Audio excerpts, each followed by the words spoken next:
মা কামাখ্যাৰ উৎপত্তি কেনেকৈ হৈছিল, মানুহৰ ইমান বিশ্বাস কিয় আছে, কেনেকৈ আসলতে মাৰ আৰাধনা কৰা হয়, কি আছিল ৰহস্য, আমি জানিব বিচাৰিম।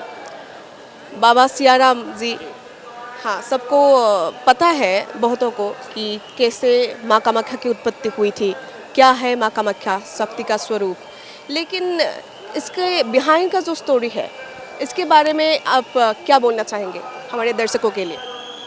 जय सियाराम। पूरा भारतवासी को राम राम, जय सियाराम। हम सियाराम स्वामी जी हैं।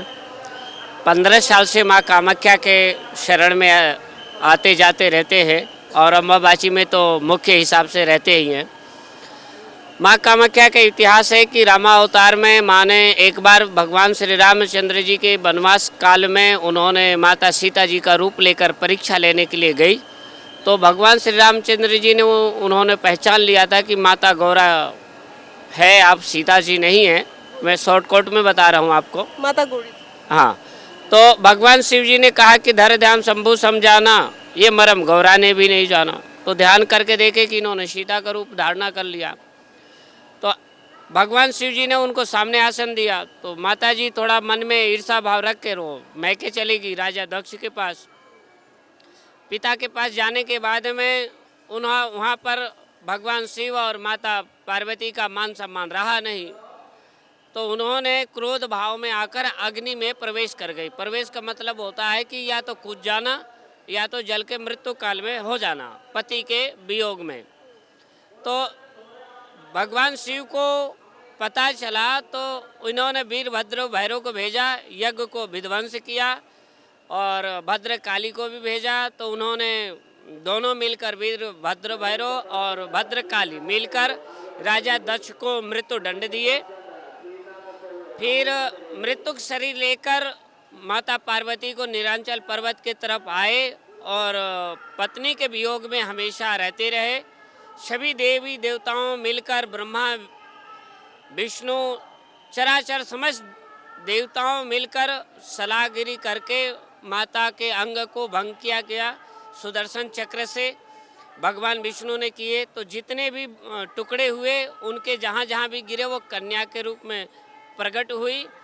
मेन हिस्सा माँ कामाख्या नीलांचल पर्वत असम गुवाहाटी में गिरा, जिसे कामाख्या कहते हैं, जिसे कहते काम वासना भी होता है, काम रूप भी है, कल्प वृक्ष भी है और यहाँ जो भी आता है उसकी इच्छा पूर्ण होता है। तो उस प्रकार से ये कामाख्या माँ के शरीर से आज भी ब्लड आता है। जैसे साधारण माताएं हैं, साधारण नारियां हैं, उनके मासिक धर्म होता है।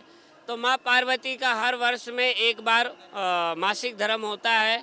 तो मासिक धर्म होने के कारण में ये 52 शक्तिपीठ के सभी देवियाँ आती हैं, 64 योगिनियाँ भी आती हैं। शिव हमेशा साथ रहते हैं, गणपति भी रहते हैं, कार्तिक भी रहते हैं, नंदी आदि भी रहते हैं, पर वो मनुष्य रूप में रहते हैं, किसी को दिखाई नहीं देते। दिखाई ना देने के कारण होता है जैसे दूध में घी छिपा हुआ। हम सभी के शरीर में लाखों बच्चे हैं, पर बच्चे पैदा करने का एक स्त्री का सहारा लेते हैं। ऐसे ही साधन मोक्ष कर लेगा, साधना से सब दिखाई देता है, बिना साधना के कुछ नहीं। जैसे ब्लड डॉक्टर लेता है और पावर वाले चश्मे के पास रखता है तो उसमें कीटाणु नज़र आते हैं, वैसे उसे कुछ नहीं नज़र आएगा। ऐसे ही जब ध्यान करोगे तो सब समझ में आएगा कि 52 शक्तिपीठ में कौन कौन है। तो इसलिए माँ कामाख्या का पूजा पाठ होता रहता है। पूजा तो करना चाहिए। हमारे शास्त्रों में कहता है स्त्रीलिंगम पुरुषलिंगम दोनों की पूजा है।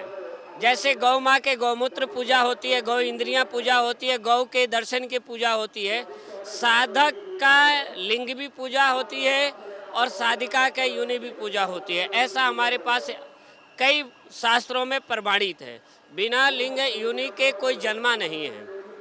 दूसरी बात, ऋषि मुनि भी अपने स्त्रियों को पूजा करते थे, पर हाँ वो गौ माँ होना चाहिए, भैंस जैसी नहीं, बकरी जैसी नहीं, है ना, वो गौ माँ होना चाहिए ना। साधना करने वाली महिलाओं का पूजा होती है, ऐसा प्रमाण है। दिगंबर वस्त्र में पूरे भारत में हर ज्योतिर्लिंग में कोई न कोई माताएं, कोई न कोई बहना दिगंबर वस्त्र में रहकर साधना करती है, आज भी करती हैं, पर गुप्त रूप में किया जाता है ये सब दिगंबर वस्त्र में।